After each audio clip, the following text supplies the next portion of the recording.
जय श्री राधे। इसका एक ही रहस्य है कि हम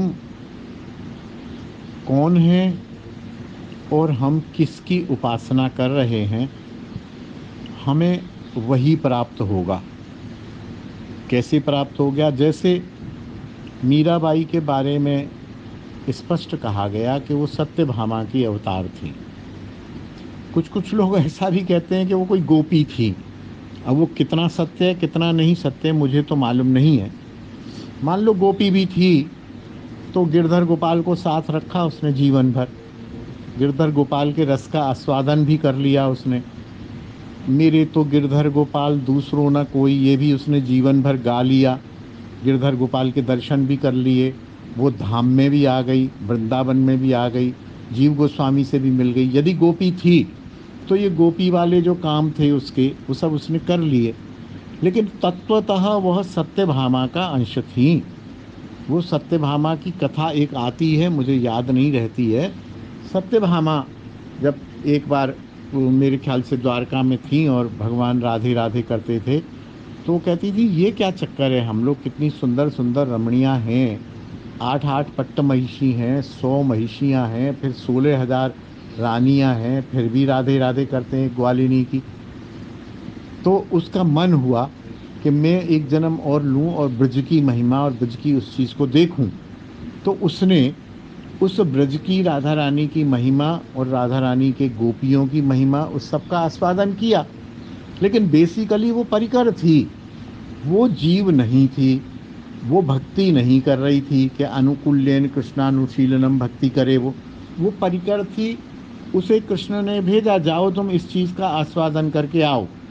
अब जैसे मेरा कर्मचारी को कहीं मैं भेजूं, जाओ तुम ये 2 रसगुल्ले खा के आओ, या ये 1 किलो रसगुल्ला लेके अपने घर पर दे के आओ, तो वो रहे लौट के जब आएगा तो कर्मचारी तो मेरा ही है ना। वो भले ही रसगुल्ले वाली दुकान पर चला गया मेरी आज्ञानुसार, या उसने मेरे से पूछा रसगुल्ले कैसे होते हैं सर, कभी खाए नहीं, बोले ये लो पकड़ो 100 रुपये लो और ब्रजवासी की दुकान जाओ रसगुल्ले खाओ। खा लिए उसने, खा के आएगा तो मेरे पास या ब्रजवासी की दुकान पर नौकरी करने लग जाएगा। तो सत्यभामा थी। सत्यभामा उस आनंद, उस रस, उस उपासना का अनुभव करने के लिए कृष्ण की आज्ञा से आई। उसमें गोपी भी मिला लो, गोपी भी थी। वो कृष्ण कहते हैं उन का मुख देखना, बोले मैं नहीं देखूंगी। वो देखेगी कैसे नहीं, तेरे को जन्म लेना पड़ेगा। कुछ इस प्रकार की कथा है, मुझे याद नहीं रहती है, मशहूर है, आप लोग सब जानते हैं क्योंकि आप लोगों की स्मृतियाँ अच्छी हैं। तो दोनों का उसने रसास्वादन किया, लेकिन लौट के तो वहीं जाएगी ना। वो भक्त तो है नहीं कि उपासना के अनुसार उसको लोक मिल जाएगा। वो तो एक लोक में से आई हुई है या रसास्वादन करने के लिए, तो निज लोक ही तो जाएगी। भाई मुझे बताओ, जब परिकर है और परिकर जहाँ से आया वहीं से तो आएगा।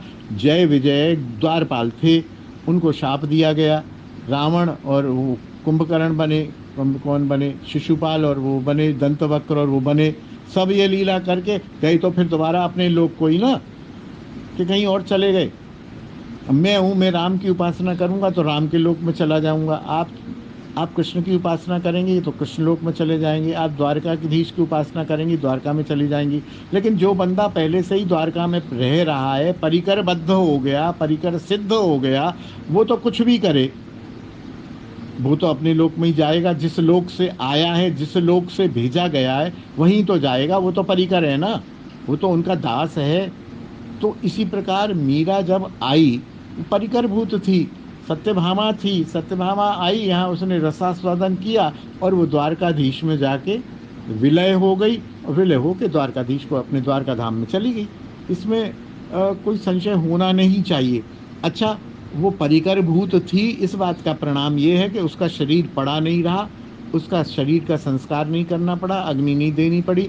वो परिकर भूत थी, इसीलिए ही वो विग्रह में समा गई। और परिकर भूत के 99.9% ऐसा ही होता है, जो परिकर भूत हैं वो सीधे के सीधे अपने उस विग्रह में समा जाते हैं, जीव लीला करके, नर लीला करके। हालांकि इसके अपवाद भी मिलते हैं, लेकिन इसको इस तरह से, मैं तो इस तरह से समझता हूँ और मैंने संतों से ऐसे ही सुना है और इसमें भी कोई शक नहीं कि इसमें मतांतर हो सकता है, कोई दूसरा मत भी हो सकता है। तो ये अब आप अपने हृदय से देखिए कि आपको जो अच्छा मत लगे वो मान लीजिए, और अच्छा मत वही लगना चाहिए जिस संप्रदाय में या जिस परंपरा में या जिस रागानुगा भक्ति में आप प्रवेश किए हुए हैं, उपासना कर रही हैं, उस हिसाब से उसकी। अब कल कोई मेरे से कह रहा था कि मैथिली शरण ने ऐसा लिखा है। तो मैंने कहा हम कोई मैथिली शरण के अनुयायी थोड़ी हैं, हम तो रूप गोस्वामी के अनुयायी हैं। हम रूप गोस्वामी की परंपरा, रूपानुग रागानुगा भक्ति के अनुयायी हैं। तो हमें तो जो रूप गोस्वामी लिखेंगे वो मानेंगे ना, मैथिली शरण लिखेगा वो थोड़ी मानेंगे। तो वही स्थिति ये है कि आप अपनी परिस्थिति को देखिए, मतांतर तो होते ही हैं, सृष्टि में एक मत तो नहीं है, बहुत मत है। अब आपको कौन सा मत मानना है, ये आपको अपने उपासना निष्ठा से निश्चित करना पड़ेगा, और उसे मानेंगे तो आपको कहीं कोई प्रश्न खड़ा नहीं होगा। जय श्री राधे, जय।